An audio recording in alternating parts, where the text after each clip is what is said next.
And liftoff. Yeah, here we go. Once again, we are back with the fantastic Peter Weiss joining us over in the USA, and we're here again to talk about Bundesliga. And we're here on the Bundesliga show. Peter, obviously, first show of the season. Great to have you back. How are you doing over there?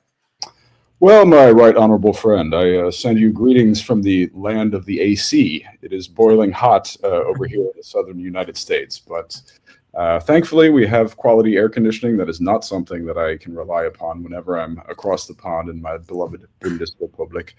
But in any event, I am staying cool and looking forward to talking about some hot Bundesliga action over on the world's best footballing beat. Yeah, it's also boiling over here in Germany, but as you say, sadly we're not the land of the AC over here in the Bundesrepublic. We're the land of sweat and tears, really, at the minute, to be honest. It was also 36 degrees in Nuremberg today, and literally you don't need the classic German sauna at the moment. You can literally step outside and you've got the sauna ready for you there. It's absolutely roasting over here. But yeah, obviously with the Bundesliga season, getting very close now, isn't it? Just 10 days or so. Actually, no, it's 8 days now until the big kickoff of the Bundesliga next Friday, as we record here on Thursday, the 14th of August. So yeah, if you enjoy what you've seen on the channel so far, don't forget to like, comment, subscribe, and all that kind of stuff. Don't forget that we are also in partnership with some fantastic people as well. Also, Covert Football Trips as well now, which is Rich's other magnificent company as well. Get you brilliant German match days sorted, stress-free, absolutely brilliant over there on Covert Football Trip. You can also follow them on Instagram as well, which is a really, really good thing to do, and check out what they're doing. Not only in Germany, they go all over Europe to Italy, France, and it's a really fantastic company to join in with. So yeah, and you can also find us on social media as well, of course, on pretty much all the usual platforms: X, Instagram, Threads, Blue Sky, and whatever latest ones they're going to be throwing at us over the next coming months. So yeah, today, as you can see from the title today, we're going to be discussing managers, head coaches, trainers, whatever you want to call them. And me and you, Peter, we have a lot of argument. Well, not really arguments, but we discuss a lot about what the official name we should call these guys is. I mean, obviously in Germany, they prefer trainers. In England, they prefer managers. I mean, in American, you're kind of a mixture of all three, aren't you, Peter? So what are we calling them today? Are we going coaches, trainers? The German word trainer, I think, is the proper nomenclature in this instance, because the trainer is the one who trains the team. The manager is the front office person. The manager is the person who takes care of the transfers and personnel and squad planning and all of that.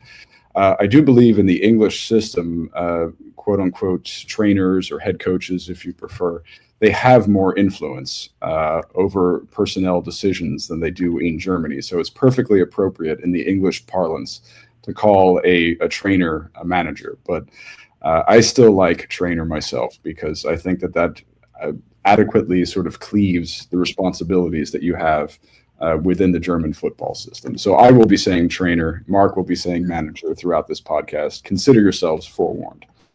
Yeah, I mean, to be honest, nowadays I kind of use a mixture of them all, really, because as you say, so in England we also use coaches at times now as well. I think it depends. In England, you can also have managers or head coaches. Technically, it's like a different job title, but clearly in Germany they have often so many people in the head office and things, only managers, and especially if you're Dortmund or Bayern Munich, you have about 20 of them as well, basically. So yeah, we'll let Peter call them trainers as well for now. Yeah. So yeah, 6 new trainers or managers or head coaches in the Bundesliga this season. Well, we were having a discussion about this, weren't we, Peter? I mean, some would say 6 new ones technically, but I mean, with obviously Merlin Polzin in HSV as well, he is a new name to the Bundesliga in general, but obviously he has previously coached there as well. So we're going to mention him as well a little bit later on in the pod, but I just wanted to start off with the big name, really. I mean, obviously 2 of the kind of Germany's big 4, you would probably call them nowadays, have changed coach this season. And probably the biggest name of them is obviously former Manchester United man, Erik ten Hag, is in the Bundesliga, isn't he? technically in Germany for the second time in his career, after obviously managing Bayern Munich 2 as well, very early on in his career, where obviously he was able to pick up some German as well, which is great for obviously his chances over there in Leverkusen. So yeah, I just wanted to kind of talk through a little bit about his CV first of all. So I mean, obviously quite a household name, really, Ten Hag, isn't he, after his time at Ajax and Manchester United. But he did actually start his career at Go Ahead Eagles, which a lot of people wouldn't know, which is a kind of mid-table Dutch Eredivisie team, who actually, with a former team of another Bundesliga coach, which we'll talk about a little bit later as well. But he then went on to Bayern 2, where that was his only previous experience in Germany, as I say, where he coached the team for 2 years when they were back in the Dritte Liga at that time. So definitely he has a bit of experience over in Germany. I think he did turn down the Bayern Munich job a few years ago as well. So that was quite, obviously no official confirmation of that, but I do believe he was heavily linked with the top Bayern job as well 2 or 3 seasons ago, back when he was at Ajax. So yeah, I mean, then he actually, after Bayern 2, he went back to his native Netherlands, where he coached Utrecht as well, and then later kind of securing the top job in the Netherlands, really, with Ajax, the big mighty Dutch giants FC Ajax, where he actually got 3 Dutch league titles, 2 Dutch cups as well, and also on top of that, he was able to take them to the Champions League semi-final as well. I mean, who can forget that famous year when they had De Ligt and obviously De Jong, players that have gone on to be, real top performers in world football really now.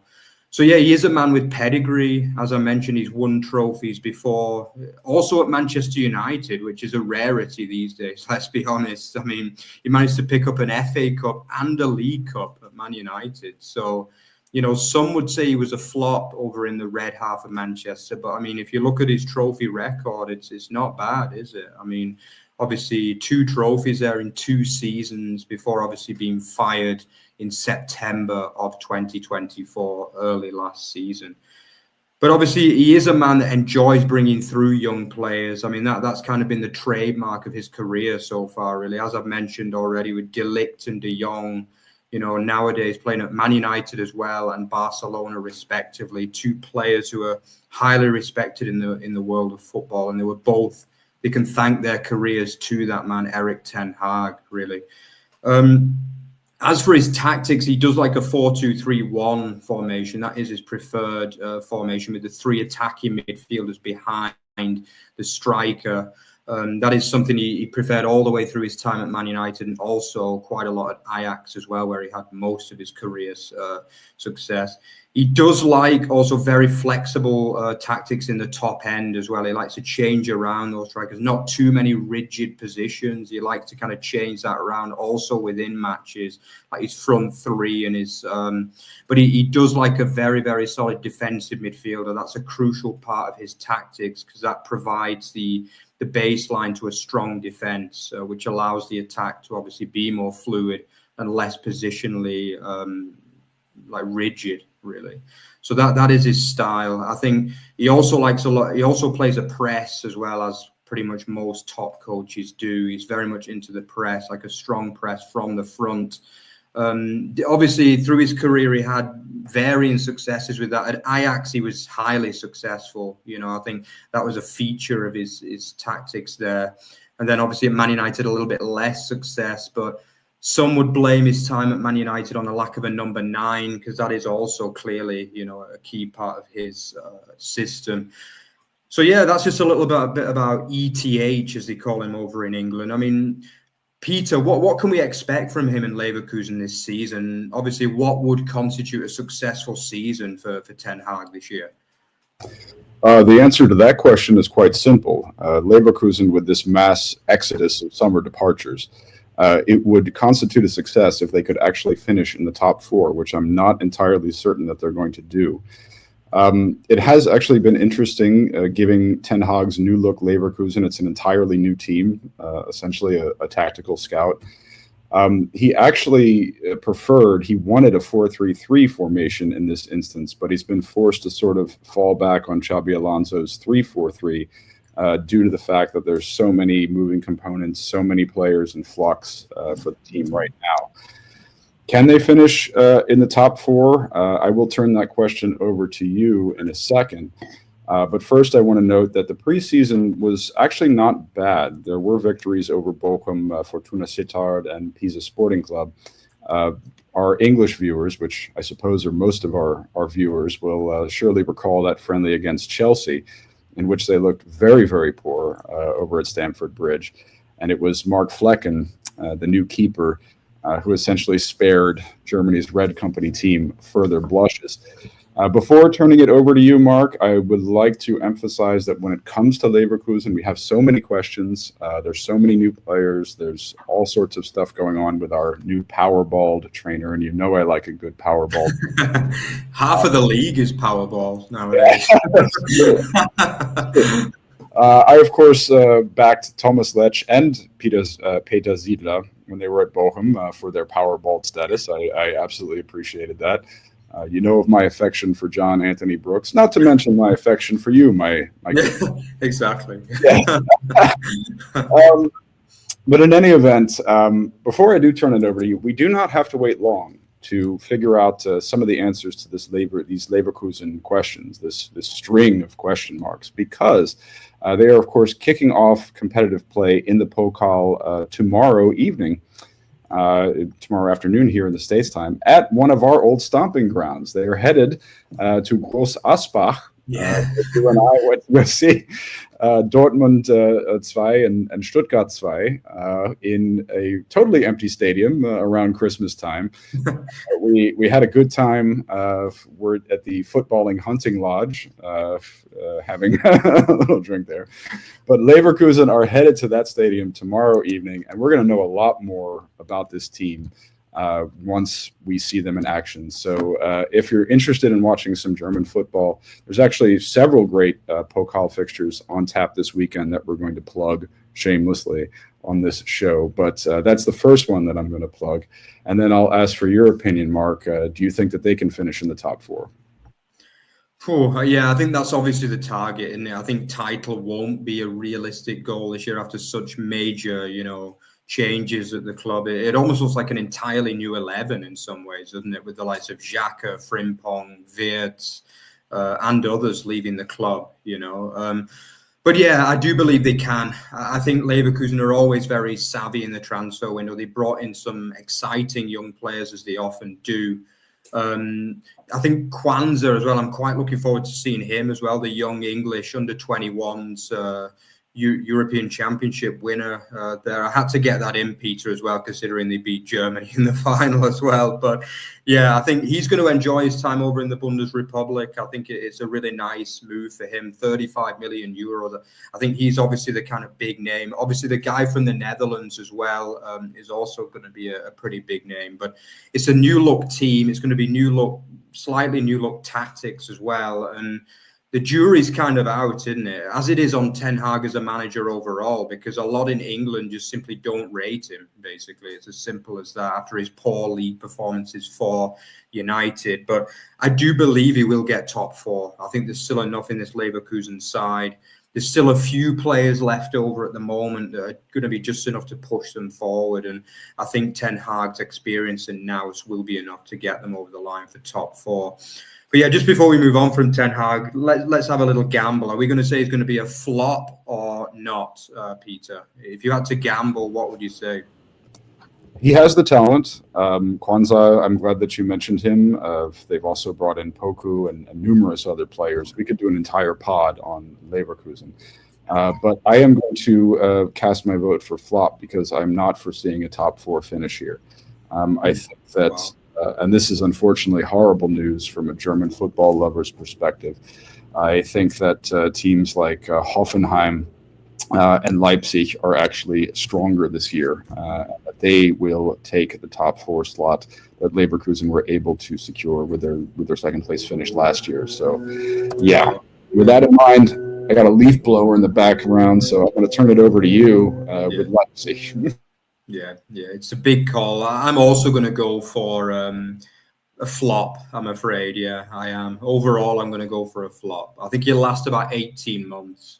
And then also a nice comment in from Mr. Boggs as well. I think ETH will be gone before the end of the season. He seems to be out of his depth when under the microscope. Plus, it's not helped that Bayer have lost all their stars. That is a good point. It's a very, Anglo-style opinion, because as I mentioned, he's not particularly rated on the island, really. But we'll have to see. The Bundesrepublik is welcoming for all, So yeah, let's have a look. The next big club that obviously have changed manager, sacking the hapless Zolt Löw. I mean, me and Peter, I think we kind of gave I'd rather have Zolt Petri in charge than him, to be honest. My old friend over in Hungary as well. But obviously Leipzig have finally changed manager to someone who is at least relatively competent. And it is that man, Ole Werner. I mean, you could argue a surprise appointment in many ways. I don't think anyone really saw this one coming, probably up until the last couple of months of the season, when it became talked about that he obviously wanted to leave Werder Bremen, which is where he came from. But I don't know about you, Peter, but I kind of thought this was a bit of a shock when he rocked up at Leipzig, But I am interested to see how he's going to do. So yeah, let's just talk a bit through his CV. So yeah, he's only managed 2 clubs in his career where he's had success at both, really. He started off at Holstein Kiel. He actually came through their youth system, coaching the second team for 5 years as well. So he definitely had to play the long game to get the top job in Schleswig-Holstein. In the end, he became Holstein Kiel manager, head coach in 2019.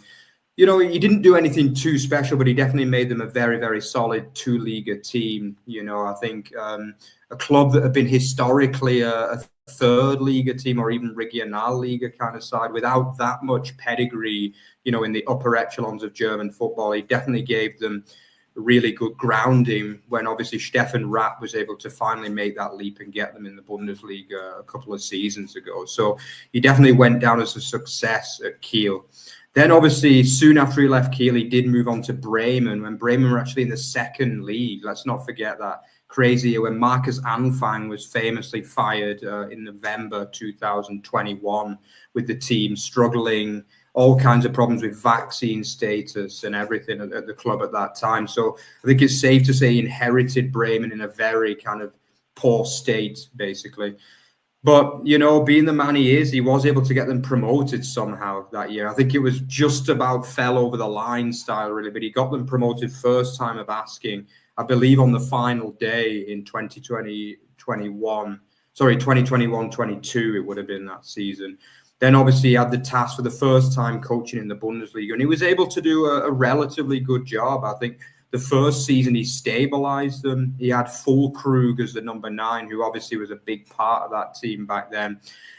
The second 2 seasons in the Bundesliga, I think, were okay, but not outstanding. I think most people would agree. I mean, some people thought they could have slipped into Europe via the back door, really, especially the year when Heidenheim got in. I think there was a bit of disappointment from Bremen fans that they weren't able to quite make that leap in to qualify for European football once again.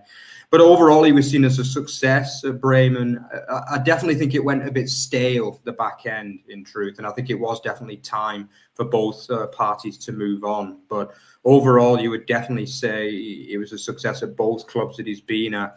As for his track record, in terms of actual achievements, he's only really got the promotion with Bremen, who we've just mentioned. He's never taken part in a European campaign. He's never qualified for a European campaign, which is certainly something, maybe one of the reasons why people were a bit surprised that, he got the top gig at Champions League. Well, actually, obviously, they're not Champions League this year, Leipzig, but the Champions League regulars, but they'll obviously be hoping to qualify for the Champions League anyway.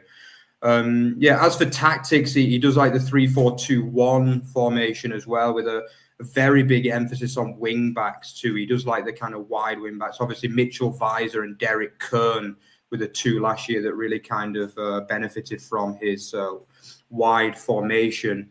He does also like a kind of big number 9 as well, obviously, as we've seen with Füllkrug for initially, and then later Dux to a little bit less success, some might say. But he also likes to play a bit of football as well. He's one of the coaches that likes to build from the back. He likes short passes to play through. He's not one of those coaches who just wants to kind of lump it forward and hope it all works. They also attempt to attract the press so that they can play through it as well, which is why often with Bremen last season, you saw them draw on the press at the back, and then they kind of one ball and they were basically through the entire defense of the opposition, which was quite a familiar theme with Werder Bremen last season. So that's definitely something you'll look to do at Leipzig. A team that are famous for kind of lightning quick counters as well, and always have been, really. It's part of their DNA.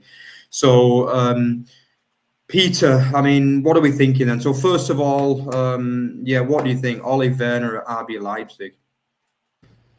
Well, I have a great deal of respect for Ole Werner, particularly what he did at Bremen. He was able to get them promoted, as you mentioned, and he ran a great 3-5-2 formation, was the one that he liked to run. That, of course, when he had both Füllkrug and Marvin Duksch, Tom Brady's new best friend. I don't understand that at all. In any event, I think that he's a very, very good trainer, and we're going to get into Bremen in a second, but I'll say for now that I really don't have a lot of respect for Bremen for not trying to renew with him, because he was sitting on an expiring contract. Ultimately, Bremen and he decided to part company by mutual consent at the end of last season. Werner was linked with plenty of jobs, including the Wolfsburg job, which we'll talk about as well a little bit later in the pod.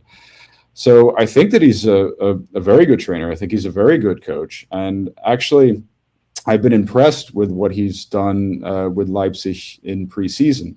Leipzig, like Leverkusen, are another team with so many new actors, so many moving components, so many people on the way in and the way out.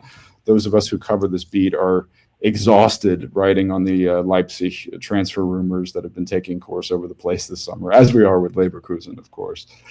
But what he's doing there in Leipzig is he's running this sort of 4-1-4-1 formation that snaps into a 4-3-3 in attack on the ball, and then sometimes a 4-2-3-1 when they have the lead.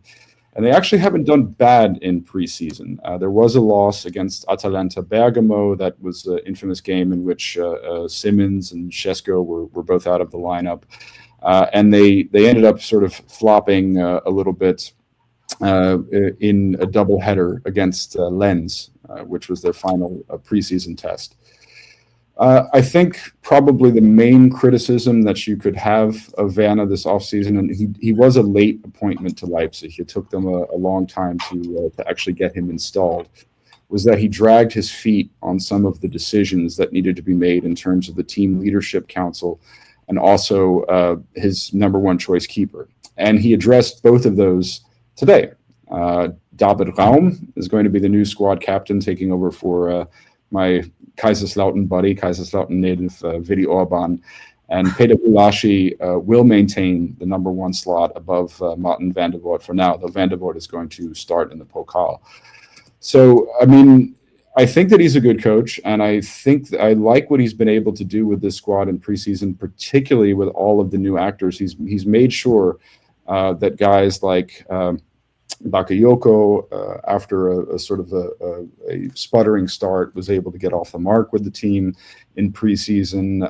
Diomande, this Ivorian, the 18-year-old, is also looking quite good.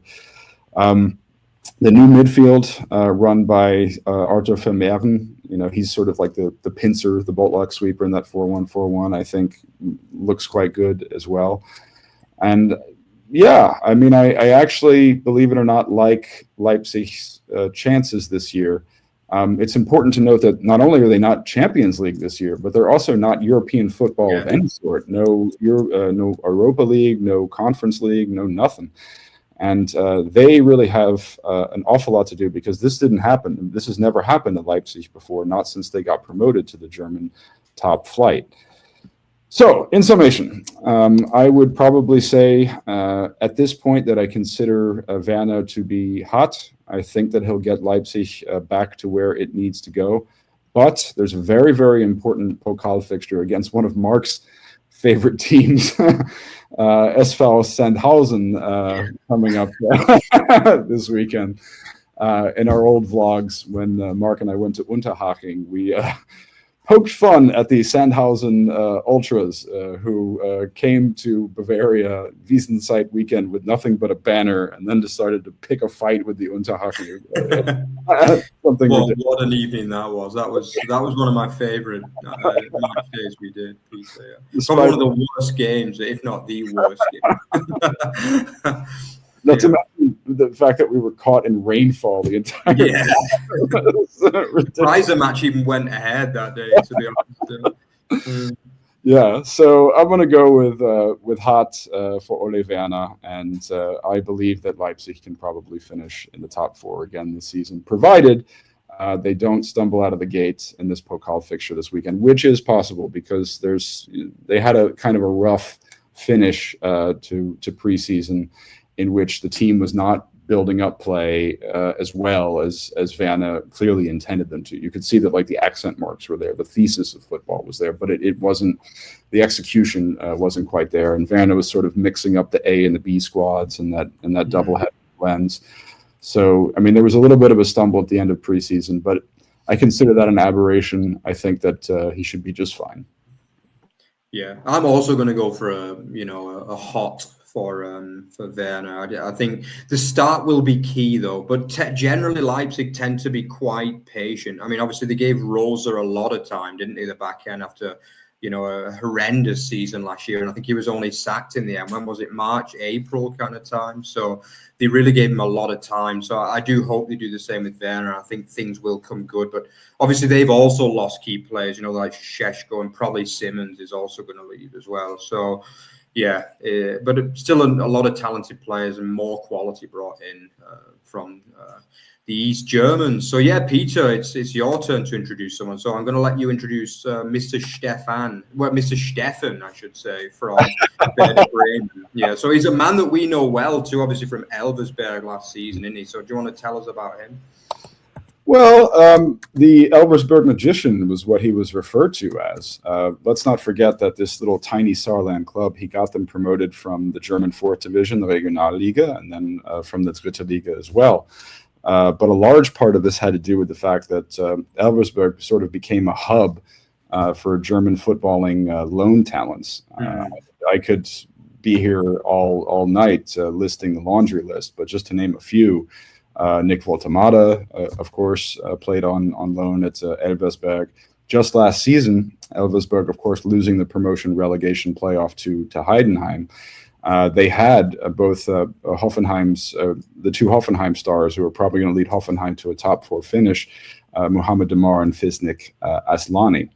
And again, this is just to name a few. Pavana was there. So I could go on all night. So we know what Steffen can do. When he's given talent, and he was given an embarrassment of riches when he was in the 7 years that he was in charge there in Elversberg.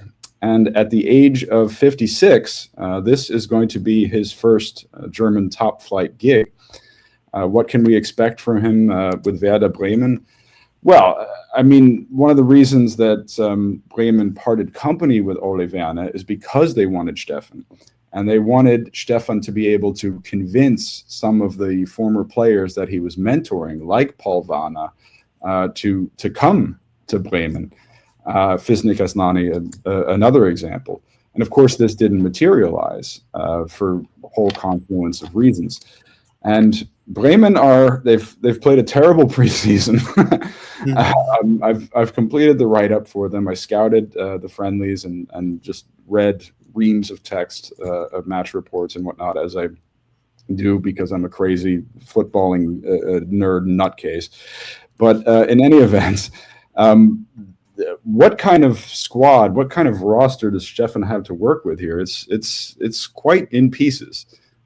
As a matter of fact, Bremen have only made 2 new signings this summer thus far, bringing in a former Gladbach central defender, Maximilian Wöber, from Leeds, but the entire attack has departed. Another stupid move that Bremen made was making no attempts to sign Marvin Duksch to a contract extension, and now he's been recruited by Tom Brady over to the Isle. Again, I don't know what the hell that's all about. It's just Marvin Duksch at the end of the day. But we've had these two signings. We got Verba and we've got Samuel Mbangula, the Belgian winger. Mbangula could be a highly influential transfer. He's a very, very good player. What I've seen of him in preseason is quite good, although he's been a little bit hurt. But they have somebody there in the attack for the 21-year-old. But who do they have to lead the line at this point? They don't have anybody. And Stefan has ditched Ole Werner's 3-5-2 system where Ole Werner loves his wingbacks, absolutely loves his wingbacks. I don't know why he hasn't been using that for Leipzig, but he always had 6 or 7 wingbacks on the Bremen roster. And Werner just doesn't, he doesn't have a team. He doesn't have a roster at this point. KK Top, who did score a hat trick in the Pokal last year, is not ready at Bundesliga level.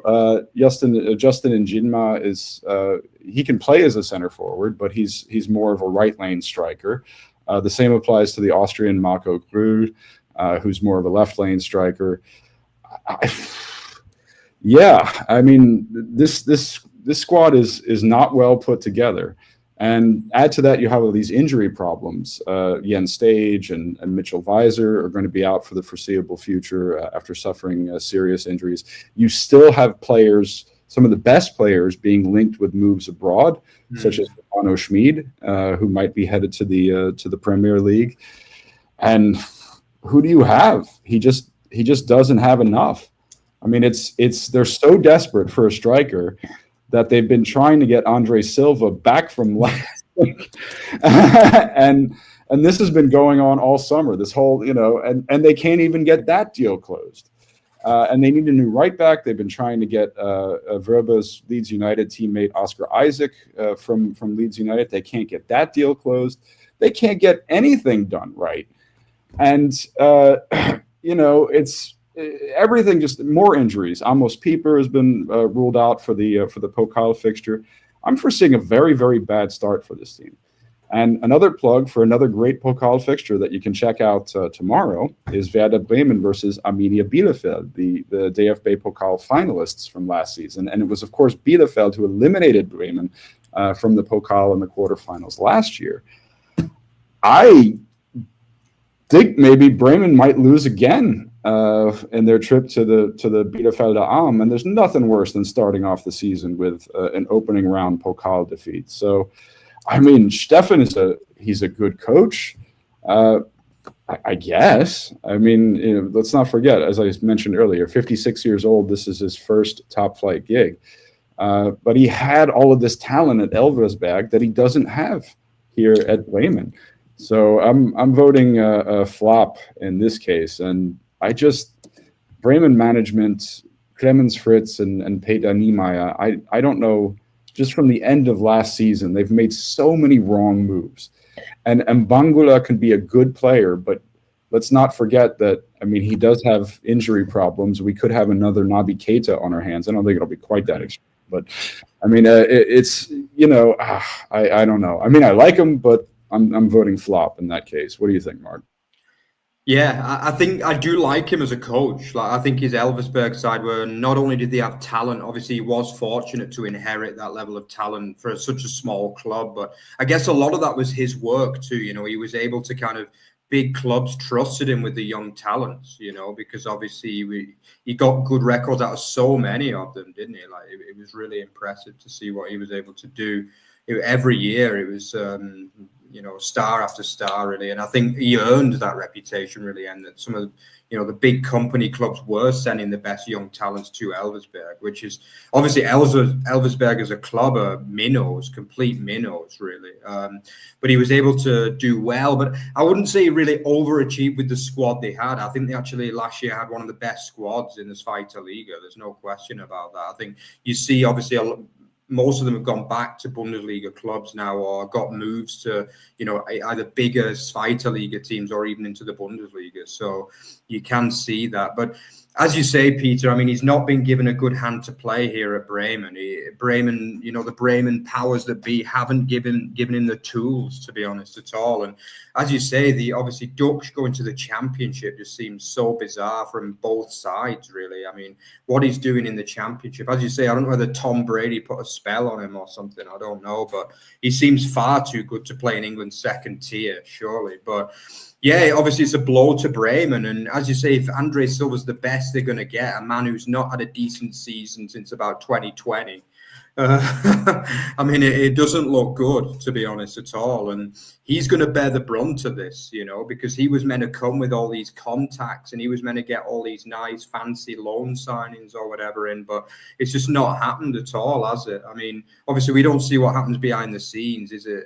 But I would imagine the management is at least partially to blame for the plight of them. So I'm actually going to go for a flop, and I'm not sure he's going to see the season out, because I actually foresee Bremen struggling this season. And as you say, Peter, that's a stinker of a first-round tie. It really is. I mean, Bielefeld have flown out of the blocks this season as well, but winning the 2 games by 7-1, the aggregate in the Zweite Liga. So, I mean, they're as good as anyone in Germany right now. I mean, I'd fancy them taking Bayern Munich on, to be honest, at the minute. So, I mean, to go there as the first game of the season in front of a full house at the Schuko Arena, it's not what you want. And I totally agree with you, Peter. I see them losing that one for the second time in just a few months, basically, over there in the town that doesn't exist, Bielefeld. So, yeah, let's move on, Peter. I mean, we're both going for a flop for Horst Steffen, but obviously this is a man who's coming in with even less Bundesliga management experience, really, and a German cult hero as well, really, isn't he? My Bavarian brothers. I'm going to let you introduce the man, the myth, the legend, Sandro Wagner. Well, I have some good news for you in this respect. Of course, when we were covering Elversberg, let's not forget they were the ones who ruined your birthday celebrations. Yeah. Another one of our vlogs. Now, your your second choice club below Nuremberg, fellow Bavarians, the Bavarian Swabians, technically Augsburg, I think have gotten a very, very good coach in Sandro Wagner. And admittedly, I'm biased. He is a German cult hero. We've always liked him. We've liked him during his journeyman playing career. We've liked him during his broadcasting career. We liked him when he was serving alongside Julian Nagelsmann on the DFB bench, and maybe secretly hoping that he would take over for Nagelsmann at some point. I'm sort of Augsburg, like Bremen. They took an opportunity to trade up, so to speak. They were disappointed with missing out on Europe last season.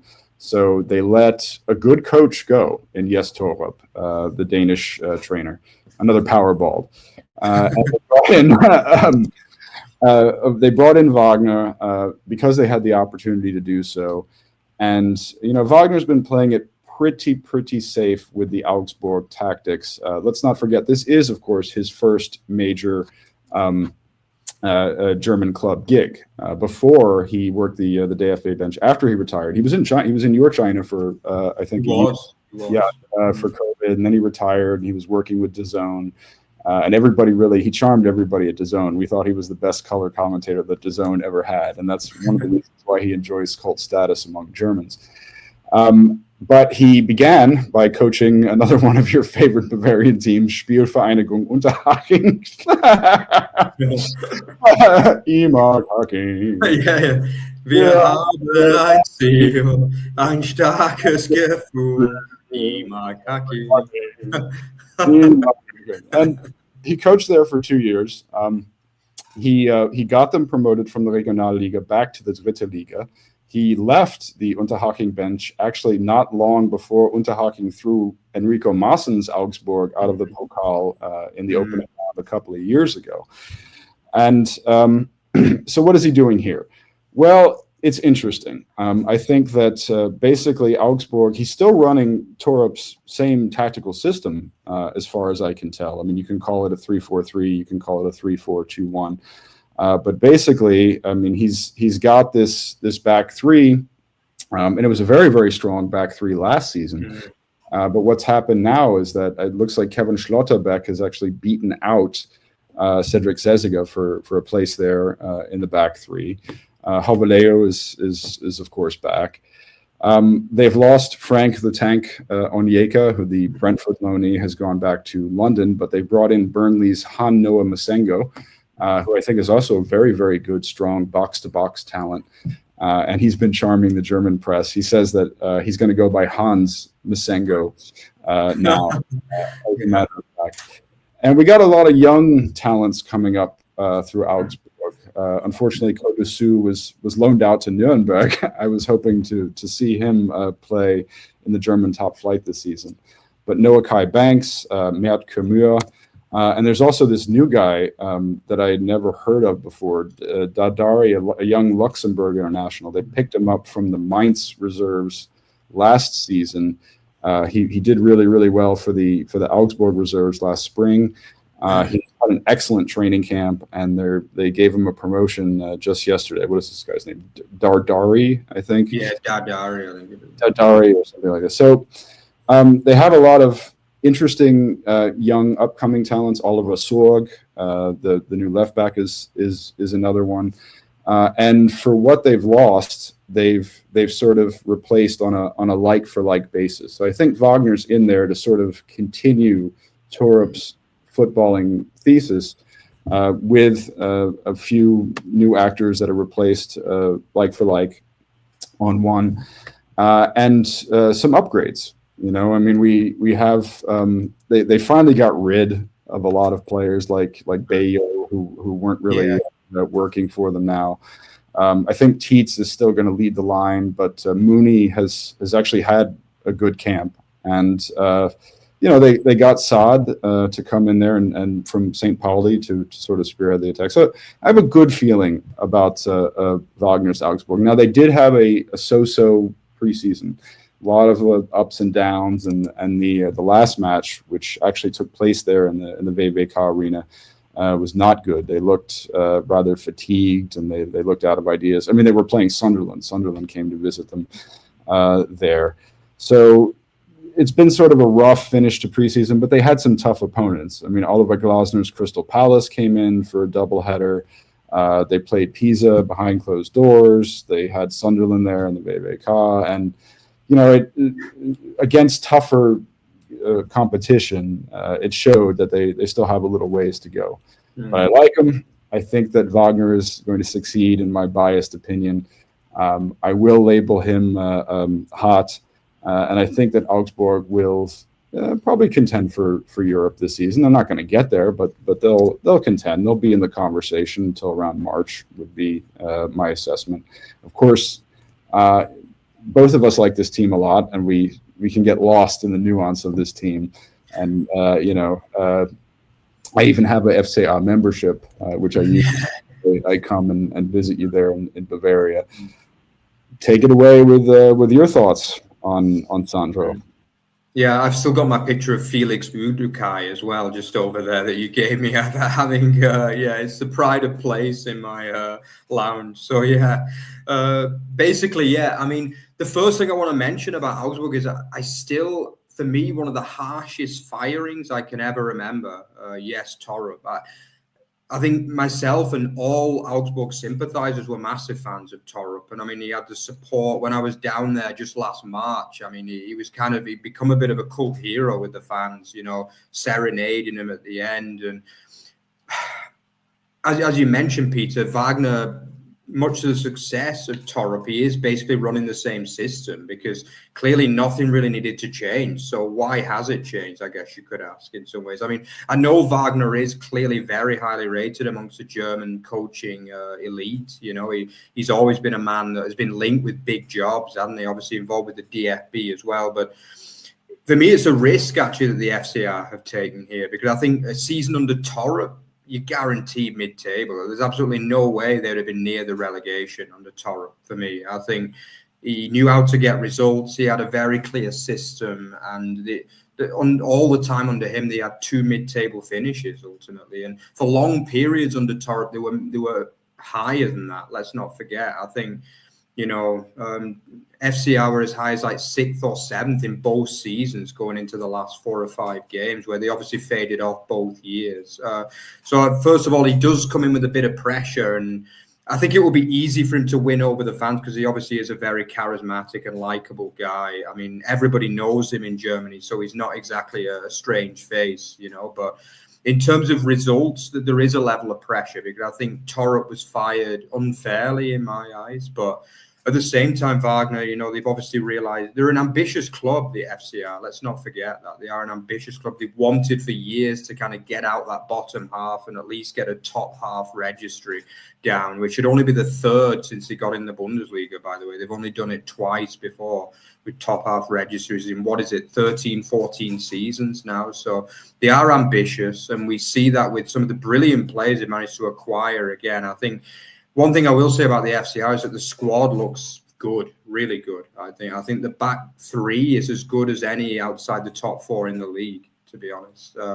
I really like Matt Seamer. I really like Halverleo, obviously the long-standing. Obviously, Schlotterbeck is always good. Zesiger is also a good player. And I think, obviously Finn Darman, who's still at the club as well. They've got a lot to look forward to. So I think, Wagner, to an extent, will expect, maybe not quite Europe, but I think a top half finish is realistic with this squad this year. So I'm going to go for a hopeful success, obviously as an FCR sympathizer and more than sympathizer really in the Bundesliga. So I'm going to go for him as a success. I think the start will be key because, as I say, if he loses the first 3-4 games, then all of a sudden people will be like, what happened to Torup? Get Torup back on the phone, But yeah, I'm going to go for him as a success. And I can see him keeping the job for a couple of seasons and stabilizing them further as a Bundesliga side. But again, I'm a little bit less confident saying he's going to be a success than Oli Werner, I would say. But I very much all the best of luck to the German legend. So yeah, Peter, I'm going to let you lead off on the next one as well, which is obviously a man who's a lot less known to all, really. I mean, I'll be honest, I'd never heard of him from Adam before the VfL Wolfsburg were linked with him this summer. Paul Simonis, I guess we're going to call him by German pronunciation, I guess. So tell us about him and what you know about him. You know a bit more than the rest of us, really, about him. Well, I mean, he comes from the Eredivisie. He coached. His only other prior coaching appointment was Go Ahead Eagles, and he did, of course, lead them to the domestic cup. Yeah, he did. Last year, which is one of the reasons that he was considered a hot coaching commodity. It remains the case that he was fourth or fifth choice in Wolfsburg. Wolfsburg's Danish managing director, Peter Christiansen, wanted to bring in Jakob Niestrup, but he, of course, turned the club down. Ole Werner was also heavily linked with a move to this club. The last time Wolfsburg had a Dutch trainer, we, of course, remember what happened with Mark van Bommel. Mark van Bommel actually came to Wolfsburg with more experience at PSV Eindhoven than this guy has had with Go Ahead Eagles. He's been a head coach for one single solitary season in the Dutch top flight. He's got a couple into his credit, but he's just not. I mean, what the hell? And this is a. I've written my long tactical preview section on Wolfsburg too, and what I inherently find frustrating about this club as a whole is that management has been hemming and hawing and crying and shouting about how the whoever's training this team has been doing too many squad rotations. They did that with Niko Kovac a couple of years ago. They did that with Ralf Hasenhüttl. That's why they ultimately decided to let Hasenhüttl go at the end of last season. And it doesn't matter if it's Marcel Schäfer, who's now at Leipzig, or Chris Jensen, or Sebastian Schinzierlötz. Nice little German tongue twister for those who want learn a little bit of German pronunciation amongst our viewership. They're always whining. They're constantly whining. They're constantly complaining and saying, we need a coach that puts in automatisms, that doesn't rotate, that sticks with the system. And yet, it doesn't matter who the administrator is. Nobody is building a balanced squad here. So what the hell is management doing, shouting that the coach is not implementing matters properly when management is just buying players willy-nilly, and the squad is never balanced. And this happens all the time with non 50+1 clubs in the Bundesliga. They just throw money after it's struggling with it for years. Leipzig have the problem, of course. They have big money there, so it doesn't really matter. But Wolfsburg, it's always the case. The squad is so poorly balanced, and it is again. I found some winners in the training camp, and it looks to be the case that they're looking to get rid of these guys like Václav Černý, who just got back from Rangers. They want to get rid of Amora and throw Wind up top again. There's no coherence. It's not very good coherence at all throughout this squad. It's not really hard to predict that Simonis is going to be a flop. I think that he just doesn't have the experience. He doesn't have the balanced squad, and what he's built in training camp and through the preseason friendlies, it looks like club management is trying to get rid of some of his better players, or some of the players that he's actually been able to breathe some new life into, because they have their own ideas. So, yeah, I don't talk about a guy who's going to get sacked. I think that this team could overachieve for a little while, just like Mark van Bommel's Wolfsburg did in the autumn of 2021. Head into the international break, in the top four of the league. I think they were even league leaders at that point. But all of us kind of knew when we were looking at that squad that this was everything was going to fall apart. And I think that that's what's going to happen here. There might be some good games, but it's going to fall apart quickly. And it's just not hard to foresee that when you look at the preseason, when you look at how Simonis is just trying to build this 4-2-3-1 with all of these rotations and everything. He's not conforming to management's wishes. Management is not conforming to its own wishes, and that's what we get with the VfL's more often than not. Yeah, to be honest, we sync up on this one, Peter. I just feel as though he's not. This is a poor move. I'm sure he's getting paid pretty well by the Volkswagen Group over there, which is probably a big reason why he's joined the club. But I feel as though he's way too inexperienced. I think he's only about 34 or so. And this is a club that has big ambitions, but just has no idea how to kind of follow through with that. And they have no real plan. I mean, if I were them, I'd probably have stuck with Hasenhüttl, to be honest, because at least he's an experienced name, and he got some kind of tune out of them. I mean, in the end, it was still another bottom half finish, wasn't it, in the end? So I guess that's why he ended up leaving the club the back end of the season. But for me, Paul Simonis, while obviously respect to him, like he managed to get a small club to a cup win. So, I mean, I guess that'll go down in the go-ahead Eagles folklore, basically, so credit to him there. But I just don't feel as though he's got the right tools to make a success of this. And I think he's going to basically pay for the mistakes and the cluelessness of the board, basically, over at Wolfsburg.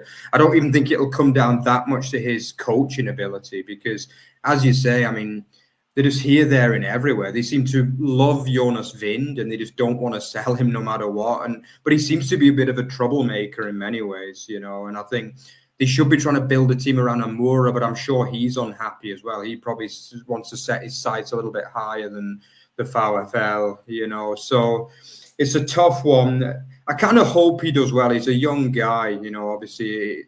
He will get other jobs back in the Netherlands if it falls through here at Wolfsburg. But I'm going to be honest with you. I'm going to give him the Hinrunde, basically, and that's it. I can honestly see him flopping that much that he's fired sometime during the Hinrunde or the back end, kind of November, December this year kind of time. So I hope you're not watching this, Paul, but we all wish you all the best of luck, over there. But I just don't feel as though he's got the tools really to succeed at this club. So, and once again, Wolfsburg will be in the market for another coach before too long. Maybe they'll give you the job, Peter, as well at some point. Who knows? Yeah. Anyway, let's move on to a club who, is back on a good trajectory, really. The FC, we've only been missing them for 1 year, haven't we? A club that obviously kind of, pretty much everyone in the Bundesrepublik has a bit of a soft spot for this likable Nordrhein-Westfalen club. Obviously, got promoted last season in kind of weird form, really, because it was actually your boy Freddie Funkel who got them promoted, wasn't it? And he was once again the kind of guy who came in. Yeah, I mean, he's done it so many times, and he did it again for Köln after, I think it was Gruber was fired, wasn't he? Quite surprisingly, the back end with just 2 games to go. So, I mean, it was a very kind of awkward season for Köln despite the promotion in the end. They did manage to keep on to a lot of the better players, which was a big reason why they did get promoted in the end. But let's just talk about the new man. So obviously Friedhelm Funkel obviously did his 2-match stint, and now he's back on the retirement home. So they have had to bring in a new head coach, and they plumped for former SC Paderborn man Lukas Kwasniok, who obviously is another man who comes in with a wealth of like lower league experience, but this is his first assignment. Kind of reminds me of the Steffen situation as well. Obviously, he's not a German, he is a Pole, but he's lived pretty much most of his adult life in Germany after playing in Germany and also coaching his entire career in Germany. He's been a full-time head coach since 2018. He actually started over in the East as well with Carl Zeiss Jena. He did them for a year before moving to the complete other side of the country, to the Saarland, where he did Saarbrücken for a couple of years. Not really, to be honest, much success as well. The only kind of notable thing at Saarbrücken was that he took them to the Pokal semi-final, if you remember that year. That was actually him that was the coach, ironically. So I think they were Regionalliga back then as well. So obviously it was quite a low level, in truth, that he was coaching at. But then on the back of that, he actually got offered the job at Paderborn, who are obviously a long-term Zweite Liga team now since getting relegated, I believe under Steffen Baumgart a few years ago, wasn't it? And he did really well. After 4 years, he never finished lower than 7th, but his highest finish was 4th. And I think that's very respectable for one of the smaller clubs in the Zweite Liga as well, with a kind of modest budget, you know, over there in the east part of North Rhine-Westphalia.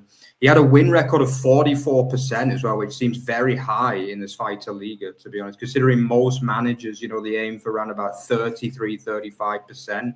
It's quite comfortably over that. So I feel as though that's a good record in a difficult league where there's very, very little separating the teams in most cases. So he had a good record. As I say, he never quite managed to get them promoted, but was very, very highly regarded in that part of Germany. As for his track record, obviously he's never won anything. He's never achieved a promotion. But one thing he has done, as I mentioned, he's taken Saarbrücken from the Regionalliga to the Pokal semi. And let's be honest, he didn't really get that much chance in that semi as well, because I think they had about a 3-month break during COVID before that game. So let's be honest, they had pretty much no chance of beating Leverkusen with so little match practice. He did have a reputation of being one of the best and most consistent coaches in the Zweite Liga. He was very, very highly rated over there. In addition, he got a really good squad out of a small budget as well. That's the other thing. And he brought through players like the Bundesliga show cult hero Sir Lord Conte also came from Kwasniok's class. Anza as well, who's joined the Bundesliga, and Zentner as well, the youngster 20-year-old who's joined Wolfsburg this year, actually. So he's brought through a lot of good, interesting talent there at Paderborn on a limited budget as well, where he's had to kind of bring through young players. So I guess that's maybe one of the reasons why they plumped for Kwasniok at the FC, because they're not going to have millions of euros to spend, and they might have to get the best out of a kind of limited squad, really. So, I mean, Peter, what more can you say about Kwasniok? I mean, obviously, he's relatively inexperienced at the very highest level. Well, he's very inexperienced at the highest level, but what can we expect from him tactically this year? I don't know what you can expect from him tactically. I scouted some of the preseason friendlies, and he's all over the map. I mean, he's had these he's got a deep-seated 4-4-2. He's got a 4-2-3-1. He's tried a 3-5-2. He's tried everything. The reason for that is because actually both promoted teams, Hamburg SV, which we'll talk about briefly, and Köln have had massive off seasons. They've really, both of these clubs, these traditional clubs, don't want to be relegated from the German top flight anytime soon. So I mean, it's ridiculous how much action has been going on with Köln sporting director Thomas Kessler and former Kaiserslautern captain Stefan Kunst, who is now in charge at HSV. I mean, it's been a good preseason. He's had all sorts of new additions with which to work. Kaiserslautern striker Ragnar Ache, the Icelandic international from Düsseldorf, a very attack-minded midfielder, Isak Johannesson. They just brought Rav Vandenberg in from Middlesbrough yesterday. Tom Kraus has been secured on loan from Mainz. Marius Bülter also came from Hoffenheim. A couple of players that are very, very popular with Germans, Bülter and Kraus. So I have no idea what to expect from him tactically whatsoever. I am going to cast my vote for Hot in this case because I think that Köln have a very, very strong roster. They've done an excellent job this offseason. And the only thing I suppose I have to add, I mean, Kwasniok, let's not forget, he succeeded Stefan Baumgart at Paderborn and kept the job for 4 years. So, I mean, he's a coach who knows how to build something, but he's got all of these weird puzzle pieces right now. It's going to take him some time to get to put them together. But the talent is there. It was very, very strong roster, incredibly strong roster.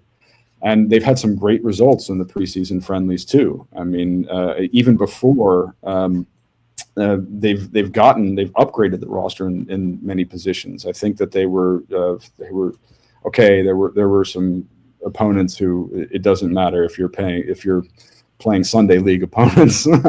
But they beat Leicester, and that was a charity match. They came back and against Vitesse, Ragnar Ache scored a hat trick in the penultimate friendly, the second to last one, and they beat Atalanta Bergamo 4-0. Wow! This as well. Jakub Kaminski has been fantastic. The Wolfsburg loanee. A lot of players that people had forgotten about, like Luca Waldschmidt, are really, really thriving in this team. So he has a lot of options. And I think that he's just going to succeed by osmosis, so to speak. And I would say the same about Merlin Polten. Was there anything else I had to add? Oh, I was kind of disappointed that Christian Titz didn't get the training job because I had a lot of gags planned for this season. I thought it was really going to work out well. I thought that we could say things like, "Well, Köln are now tits up," Yeah, it is. Every time I hear that name, it's like the old joke. It's like the old joke about every German word sounding like a swear word or rude word in English, isn't it? Yeah, like the Kunsthalle or the Wir suchen dich. I got one for you. I should have. You know what? I should have prepared like a raft of gags prior to the pod, but I got one for you. It's probably best that Titz didn't get the first division job because maybe he just wasn't up for it. We wouldn't want Titz to be exposed. I'll give you that one. I'll give you a 6. Yeah. But yeah, definitely. I think Kwasniok. I'm also going to go for a success for him. I think I've also got them to stay up. Obviously, I don't want to spoil the predictions, the pre-season predictions, which will come before too long as well. But I also foresee a decent season for Köln. They have obviously spent more money than most promoted teams do.